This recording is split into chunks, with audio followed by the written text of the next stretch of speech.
Welcome to the Explainer. In a world that is constantly screaming at us to hustle harder, move faster, and climb ever higher, it is just incredibly easy to feel overwhelmed and, frankly, completely burned out. But today, we're going to look at a fundamentally different approach. We are going to explore this really comforting concept that true, sustainable success is actually a gentle garden that you cultivate from within. It is not an endless, exhausting ladder that you have to force yourself up. By looking at the habits of some of the world's most effective people, we're going to discover a much warmer, much more organic path to achieving our goals. So think about this for a second. What if the absolute greatest secret to success isn't about working harder at all, but about looking deeper? Let's take a collective breath together and step away from the noise of modern hustle culture just for a minute. Instead of looking outward for these quick fixes and hollow victories, we're going to dive into some fascinating research and historical examples that prove quiet self-reflection and inner balance are actually your most powerful tools. Okay, let's dive into our first area, cultivating your inner character and building a foundation of focus and grit. There's a really interesting contrast between ambition and grit. Ambition is kind of exhausting, right? It pulls us outward, making us crave fame, power, or external validation, which can literally drain your energy. Grit, on the other hand, is an inward focus. It is all about achieving your personal goals and maintaining a steady performance without needing to prove your superiority to anyone else. And psychological research actually links this quiet grit to a decrease in burnout and even minimized depression. It essentially acts like a protective shield for your overall well-being. Stephen Covey's research shows that building this inner character doesn't happen overnight. It's a gradual, very deliberate process. It requires self-discipline and delayed gratification, moving us gracefully from a state of dependence on others to true independence. He actually calls this phase the private victory. It's that quiet, unseen work where we finally take responsibility for our own lives, deciding to act on our own terms rather than just being acted upon by outside pressures. Take some legendary figures, for example, guys like Bill Gates and Warren Buffett. They actually attribute their massive success to simply narrowing their attention and quietly focusing on what truly matters. Gates spent his teenage years, specifically between 13 and 18, obsessively coding, while Buffett made his first small investment of $114.75 when he was just 11 years old. They both leveraged what's called the snowball effect, basically starting early and letting those efforts compound gently over time. The secret wasn't a chaotic frenzy of activity, it was literally the exact opposite. It's about doing less, but doing it really, really well. Moving on to our next concept, learning from the bumps. Basically, how to reframe our failures as gentle stepping stones. Because let's face it, even the absolute greatest innovators hit some pretty major roadblocks. I mean, Steve Jobs was famously ousted from Apple, the very company he co-founded. And Warren Buffett openly talks about his mistakes of omission, those times he missed out on a great investment. But neither man viewed these moments as devastating defeats. Instead, they reframed them as vital, gentle stepping stones. They were just opportunities to learn, adjust the sails, and grow stronger. Next up is the heart of intelligence and why finding your emotional grounding directly leads to real growth. I find this next fact incredibly reassuring.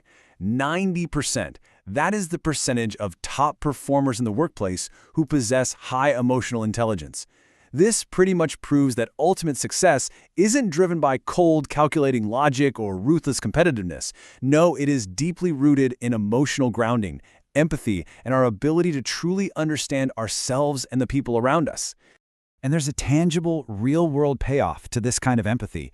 Get this, people with high emotional intelligence earn, on average, a remarkable $29,000 more a year than those with lower scores. So not only does emotional intelligence make your daily work life way more pleasant and fulfilling, but the market actually actively rewards this warmth and understanding. Now, emotional intelligence isn't just some vague, fluffy concept. It's a practical, step-by-step path. It begins internally with self-awareness and self-regulation, so knowing your emotions and managing your stress. From there, it naturally blossoms outward into social awareness and relationship management. It's essentially the progression of getting your own emotional house in order first, so you can effectively and kindly connect with everyone else. Which brings us to growing through genuine connection. We're looking at the organic power of networking here. Covey actually calls this the public victory. And this only happens after we've achieved that private victory we were just talking about earlier. Once we are truly independent, we finally have the emotional security to form interdependent win-win relationships. These are connections built on mutual benefit, deep trust, and synergy, rather than that exhausting, cutthroat competition we see so often. And the hard data backs this up. Nurturing genuine connections doesn't just make work more pleasant, it organically and significantly grows your career. Longitudinal studies show that maintaining internal contacts within your organization actively accelerates your salary growth and deeply increases your overall career satisfaction. It's all about synergy, valuing the differences in others to create something so much greater than the sum of its parts. Even Steve Jobs, who is often remembered for his singular, solitary vision, owed a massive part of his success to his masterful networking and his ability to recruit and collaborate with incredibly diverse talent. All right, on to our final section, nurturing your continual renewal, or simply put, protecting your absolute most valuable asset. This is where the P/PC balance comes in. It is a true cornerstone of sustainable effectiveness. P stands for production. Those are the golden eggs, or the desired results you want to achieve.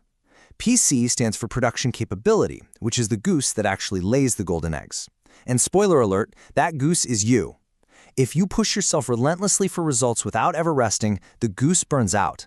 You absolutely must protect your own mental and physical health to maintain your capability.